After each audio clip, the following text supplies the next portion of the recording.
And then I saw him do it a second time. I was like, no, this guy's trying to do it that way.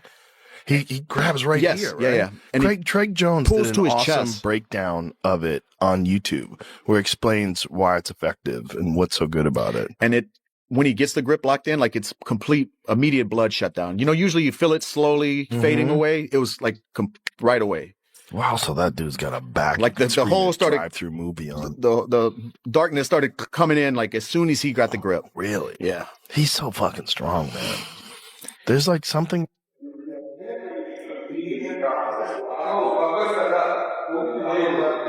Что мне говоришь, что я опаздываю? 17:30, видишь, нет еще. Валик, шалом.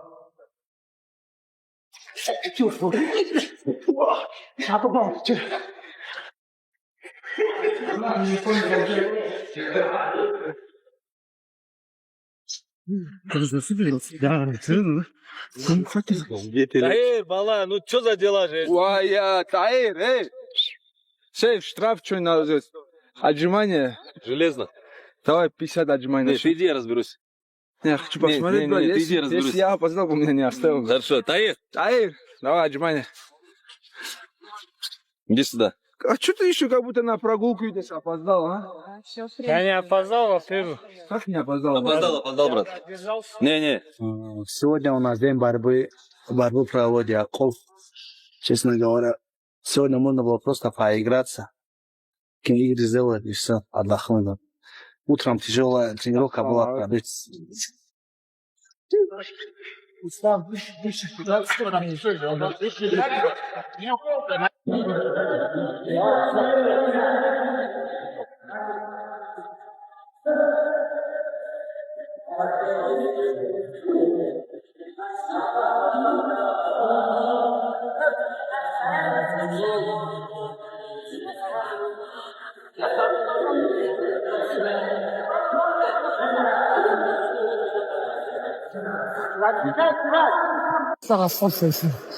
Просто делай свою жизнь.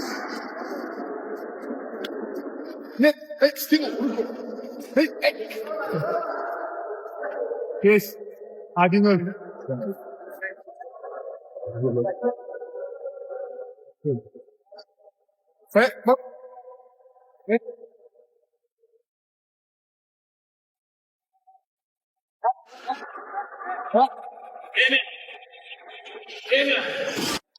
And now when it comes to this fight, because like I said at the top of the video, I actually think Ian Garry has a really good chance in this fight. And it pains me to say that as someone that, again, I need to stress this. I fucking hate Ian Garry. Have I mentioned that in this video?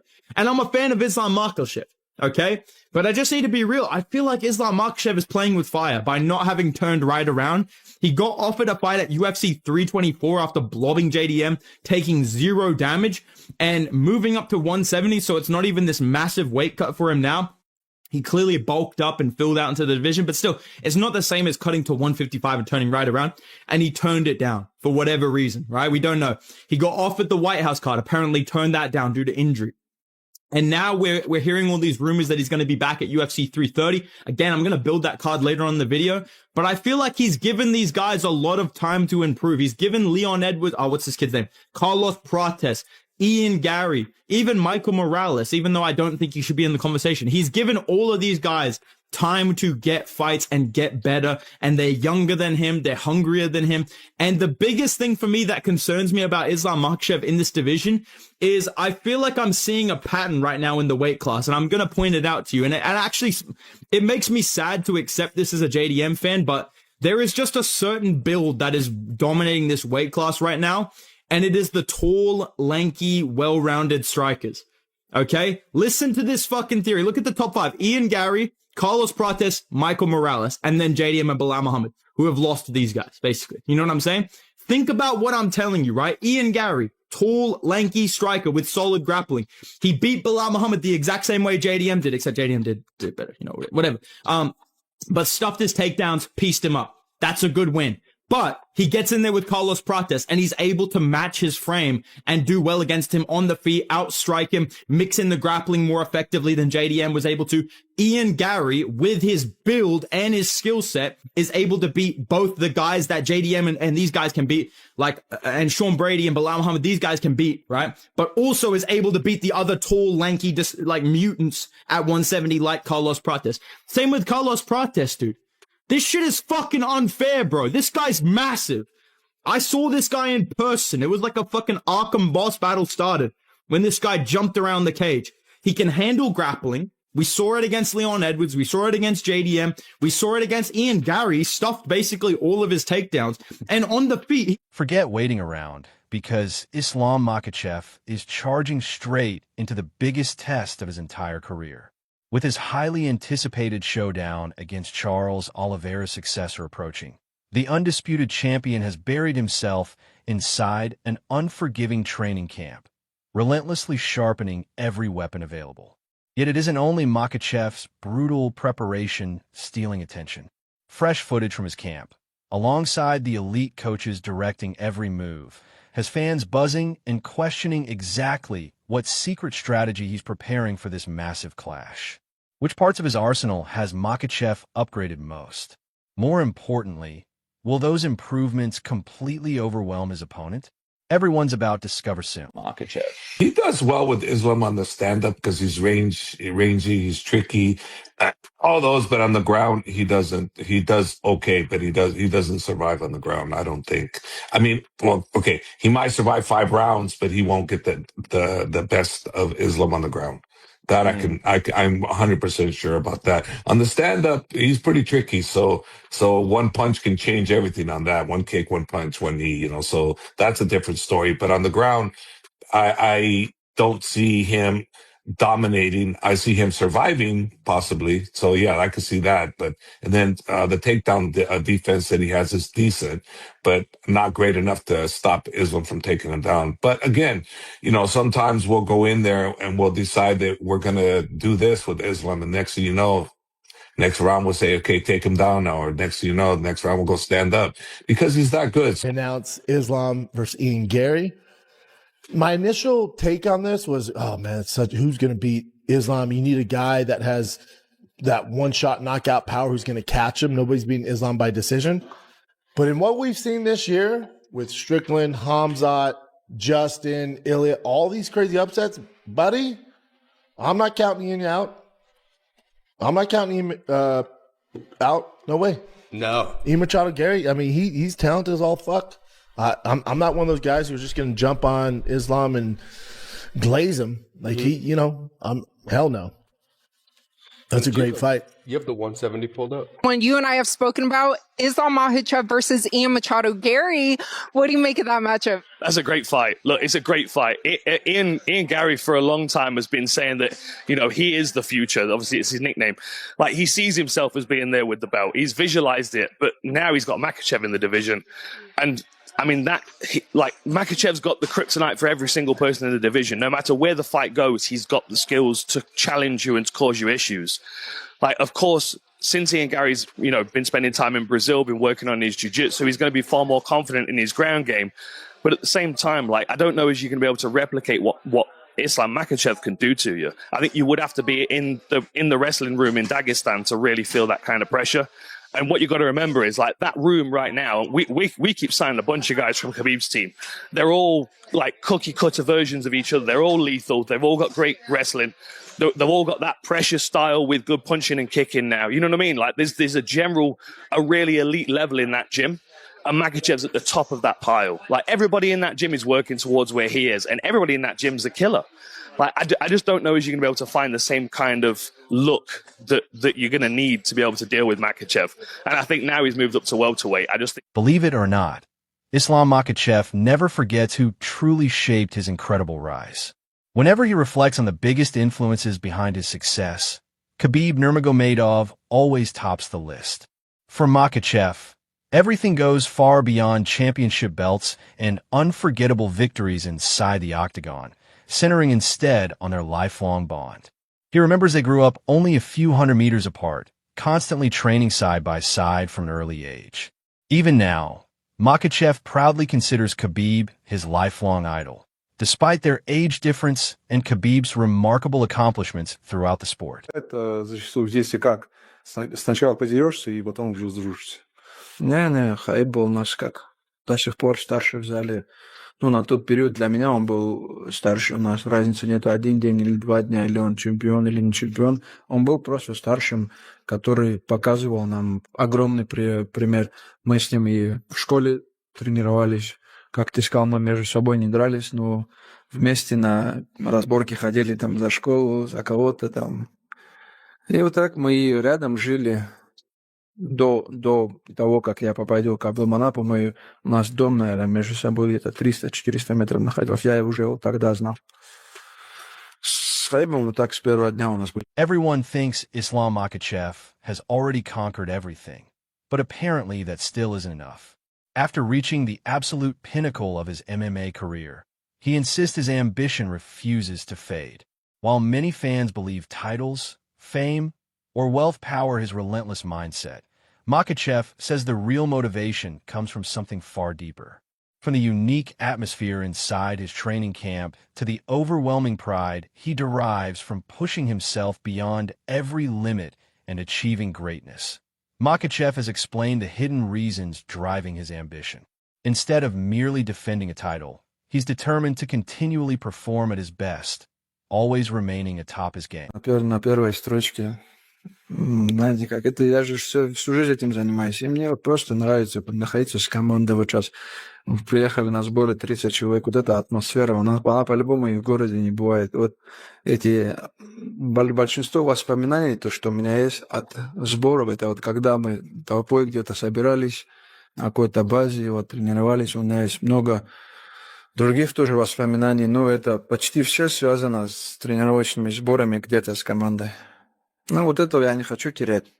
И мне это до сих пор нравится. Мне нравится, когда я нахожусь в форме. Мне вот не нравится, когда я бываю не в форме.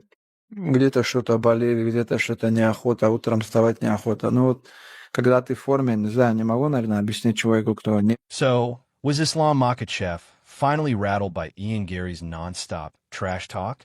Not exactly. The champion responded, but made it crystal clear he has absolutely no interest in playing childish verbal games. According to Makhachev, he only addressed the rumors because staying silent would have let the speculation spiral even further. He firmly stated there were no injuries preventing him from competing and revealed that no official contract offer had been presented at the time. Although Makhachev admitted he does have a hand injury requiring future surgery, he confidently assured everyone it won't affect his career, completely shutting down the growing concerns. И жестко, и резко, точнее. Цитату в пример приводить не буду, но ты сам понял, наверное, о чем речь. Вот почему ты решил ему ответить не в таком же стиле, а по-спортивному? Ну, что-то уже, когда ты молчишь, а они болтают, и люди начинают им верить просто в интернете, я думаю. Травма, они уже обо мне переживают. Но это так не бывает. Если ты захотел, и ты дерешься на следующем турнире. Прими там бой, я приму, но нет уже контракта. Как я приму? Что я приму вообще?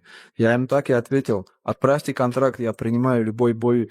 У меня нет никаких травм. У меня есть старая травма руки, но это после завершения моей карьеры я ее буду оперировать. Но сейчас это не причина, что бои какие-то срывались. Я готов, отправляйте контракт. Вот я сегодня на сборах, я думаю, в июле. Just when a hype-around Ian Garry refused to slow down, Islam Makhachev completely poured cold water on it.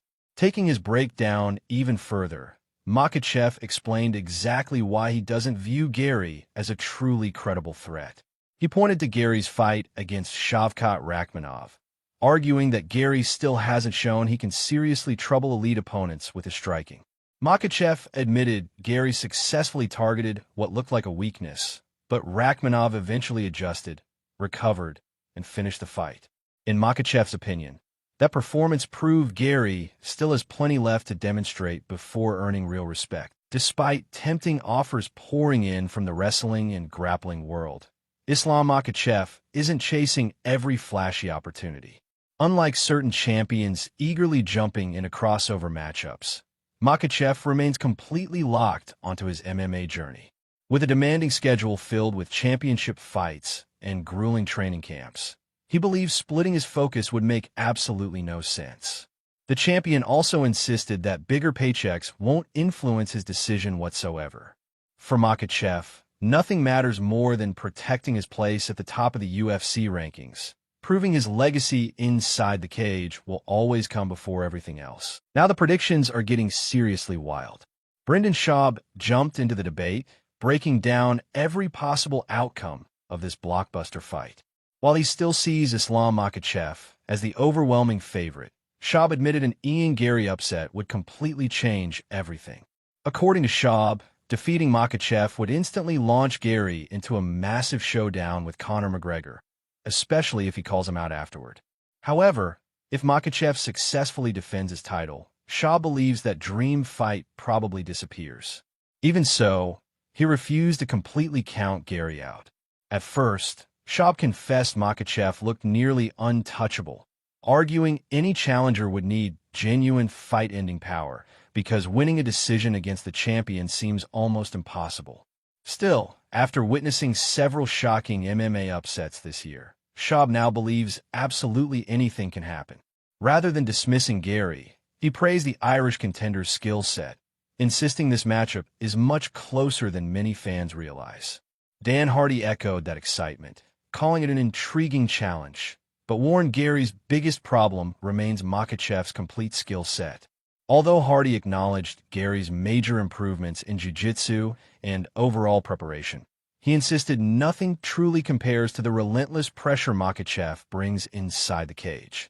Hardy believes the champion's wrestling, striking, and suffocating control create nightmares for every opponent. He also credited the elite Dagestani training system for molding Makhachev into a champion unlike anyone else in the division. Hardy added that Makhachev's move to welterweight has only made him stronger, healthier, and even more dangerous. As for Garry, Hardy argued technical striking alone won't be enough, insisting he must inflict serious damage early because outpointing Makhachev across 5 rounds is simply unrealistic. Meanwhile, Javier Mendez identified the one place Garry absolutely cannot afford to end up. Despite praising Garry's striking, Mendez believes the ground remains a massive weakness. According to him, Makhachev's wrestling and submission game exist on another level entirely, making the canvas incredibly dangerous for any opponent. With both men preparing for their championship showdown, Mendez made it clear he doesn't believe Garry has the tools to survive if Makhachev successfully imposes his dominant grappling game.